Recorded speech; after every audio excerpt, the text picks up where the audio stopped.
Akhir-akhir ini, kita sering mendengar berita mengenai korupsi.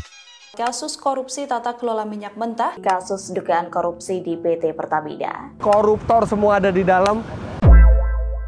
Saat video ini dibuat, ada beberapa kasus korupsi yang muncul. Mulai dari kasus pengoplosan bensin yang harusnya RON 90 malah dijual di harga RON 92. Hingga ke kasus yang terjadi di PT Timah. Entah mungkin saja kedepannya ada di kasus PLN juga. Bahkan, minyak yang kita beli 1 liter isinya malah kurang 200 mili. Ngerasa rugi gak sih? Oh jelas, bukan cuma kita, negara juga. Korupsi secara umum adalah perbuatan yang buruk, seperti penggelapan uang, penerimaan uang, sogok, dan lain sebagainya, untuk memperkaya diri sendiri, orang lain, atau korporasi yang mengakibatkan kerugian keuangan pada negara. Jenis perbuatan yang merugikan negara ini terbagi menjadi 2 bagian, yaitu mencari keuntungan dengan cara melawan hukum dan merugikan negara, serta menyalahgunakan jabatan untuk mencari keuntungan dan merugikan negara juga. Apakah ini hal yang wajar terjadi di sebuah negara? Tentu saja, kalau dari dulu nggak ada, seharusnya udah maju nih negara. Karena sifatnya yang sangat merusak, korupsi telah dikategorikan sebagai kejahatan luar biasa atau extraordinary crime oleh berbagai negara, termasuk negara kita Indonesia. Dengan status ini, negara-negara memperlakukan korupsi dengan sangat serius karena dianggap berbahaya. Ya nggak tahu juga kalau di negara ini gimana. Hai semua, aku Etherting yang akan membahas topik mengenai korupsi ini, dan selamat datang di segmen Belajar Dulu.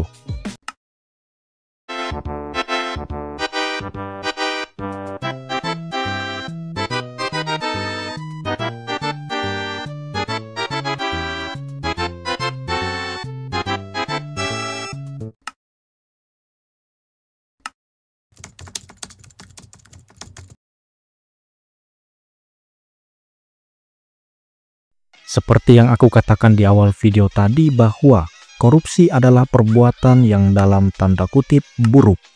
Tambah sangat buruk. Ada beberapa kasus korupsi yang akhir-akhir ini baru terungkap di Indonesia. Salah satunya yang terjadi saat video ini dibuat adalah kasus Pertamina. Ya, siapa yang gak kenal Pertamina? Tempat yang akan kita datangi ketika melihat jarum tangki bahan bakar sepeda motor atau mobil kita yang berada di pertengahan atau mungkin sudah tentu saja buat isi bahan bakar. Tapi bayangkan, ketika kita mengisi bahan bakar dengan kriteria yang ditentukan untuk kendaraan kita, malah diberikan yang di bawah kriterianya. Sebenarnya nggak masalah, hanya saja apakah ada kerugian yang kita alami? Ibarat kita beli martabak keju dengan harga 25.000 tapi nggak ada kejunya, ya pasti bakal protes dong. BTW Mimin suka martabak. Oke, back. Jadi setelah aku baca-baca dari banyak artikel mengenai korupsi, bisa aku simpulkan secara simpelnya bahwa korupsi adalah tindakan yang menyalahgunakan kekuasaan atau jabatan untuk keuntungan pribadi atau kelompok, tapi dengan cara yang melanggar hukum. Contoh simpelnya, misal aku dikasih amanah buat bangun jalan di desa Martabak oleh pihak Etherting Group. Dana awal yang diberikan oleh pihak ini sebesar 50 miliar. Saat akan dieksekusi, timbul rasa dari diriku bahwa kayaknya dana segini kebanyakan deh, aku coba kurangi. Dari sini bisa dilihat dana yang diberikan untuk bangun jalan ini aku kurangin. Yang awalnya 50 miliar jadi 500 juta. Wah, kebangetan sini kalau admin kayak gini. Akhirnya aku sebagai orang yang diberikan amanah oleh Etherting Group mulai membangun jalan dengan dana 500 juta. Lantas, apakah pembangunan yang aku lakukan dengan dana segitu bisa bertahan lama? Atau setidaknya bisa digunakan? Mari kita masuk ke dampak yang dihasilkan dari korupsi ini.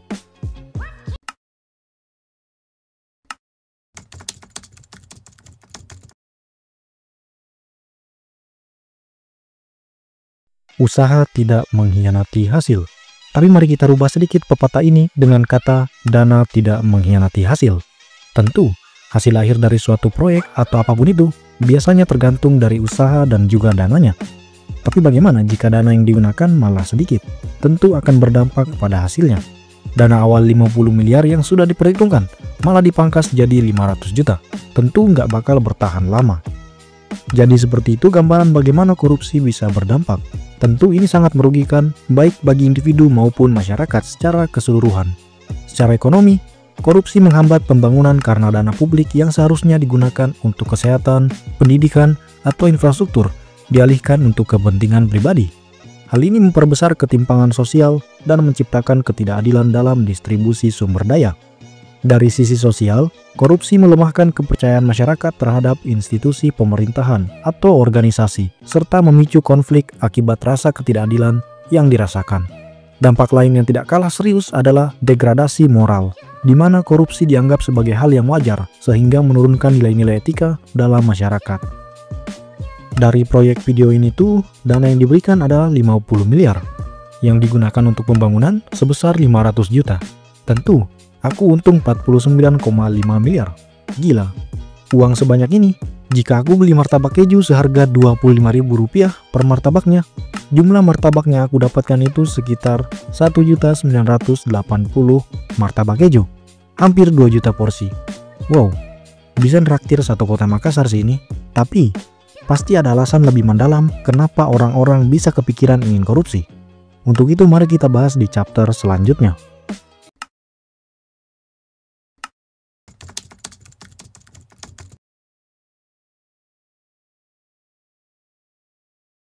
Hukum sebab akibat pasti tidak asing di telinga kita, di mana ini adalah prinsip dasar yang menyatakan bahwa setiap peristiwa atau fenomena yang terjadi memiliki penyebab yang mendahuluinya. Akibat tidak akan muncul tanpa sebab. Maka dari itu, orang yang berpikiran ingin korupsi pasti ada sebabnya. Ah, udahlah. Mereka yang korupsi ini emang bab. Sabar, aku juga mau ngata-ngatain. Hanya saja, mari kita sedikit menambah ilmu mengenai penyebab seseorang ingin korupsi. Ada beberapa faktor yang menyebabkan seseorang ingin korupsi. Aku mulai dulu dari yang pertama, yaitu keserakahan. Ya, kita mulai dari serakah dulu. Serakah bisa dibilang sifat atau sikap seseorang yang selalu ingin mendapatkan lebih banyak tanpa pernah merasa puas dengan apa yang sudah dimiliki. Orang yang serakah cenderung menginginkan kekayaan, kekuasaan, atau hal lain dalam jumlah yang berlebihan. Seringkali tanpa mempertimbangkan dampak negatif bagi orang lain dan sekitarnya. Sangat disayangkan kalau mereka nggak mau bersyukur dengan apa yang mereka dapatkan. Setelah muncul sifat serakah ini, pasti mereka akan melakukan segala cara agar bisa melakukan korupsi, hingga masuk di tahap kesempatan. Kesempatan, atau dalam bahasa Inggrisnya itu opportunity, adalah suatu kondisi atau momen yang memungkinkan seseorang untuk melakukan sesuatu dan mencapai tujuan tertentu. Setelah ada kesempatan untuk korupsi, mereka mulai menjalankan aksinya untuk mencukupi kebutuhan mereka tentunya. Semua yang hidup di dunia ini pasti membutuhkan sandang, pangan, papan. Artinya apa? Kebutuhan adalah segala sesuatu yang diperlukan oleh manusia untuk bertahan hidup dan menjalani kehidupan yang layak. Kebutuhan manusia biasanya dibagi menjadi beberapa kategori, mulai dari kebutuhan primer, sekunder, dan tersier. Ya, kebutuhan manusia itu akan berkembang seiring berjalannya dengan waktu. Misalnya apa? Internet yang kalian gunakan untuk menonton video ini bisa dikatakan adalah bagian dari kebutuhan pokok manusia modern saat ini. Ya, semua orang harus memenuhi kebutuhannya masing-masing. Tapi, ngabisin dana sampai miliaran untuk meeting saja bisa disebut kebutuhan ya. Jadi itu dia beberapa faktor yang menyebabkan seseorang bisa korupsi. Apalagi jika mereka tahu pelaku ini sudah memiliki wewenang dan kekuasaan yang kuat. Seperti di awal video tadi bahwa korupsi bisa terjadi ketika kita memiliki kekuasaan yang bisa disalahgunakan. Terima kasih sudah menonton video ini dari awal sampai akhir. Ini bisa menjadi rasa pengungkapan Mimin kalau Mimin mau korupsi. Maksudnya agar korupsi di negara ini berhenti. Lihatlah, kita sebagai manusia-manusia pinggiran kayak Mimin ini juga berhak untuk berkarya. Masyarakat bayar pajak untuk negara ini agar digunakan untuk masyarakat juga. Tapi kalau dikorupsi ya sama aja tol. Kalau mau negara ini maju harus mulai dari diri kita sendiri. Hukum pertama Newton menyatakan bahwa suatu objek akan tetap diam atau bergerak dengan kecepatan konstan kecuali ada gaya eksternal yang bekerja padanya. Gaya diperlukan untuk mengubah keadaan gerak suatu benda. Jika tidak ada gaya yang bekerja, benda akan tetap dalam keadaan diam atau bergerak lurus dengan kecepatan konstan. Jadi, like kalau kalian suka dengan video ini dan subscribe untuk mengikuti channel ini karena aku akan membahas hal-hal menarik ke depannya seiring berjalannya waktu dan zaman ini. Tetap berkarya dan sampai jumpa di pembahasan selanjutnya.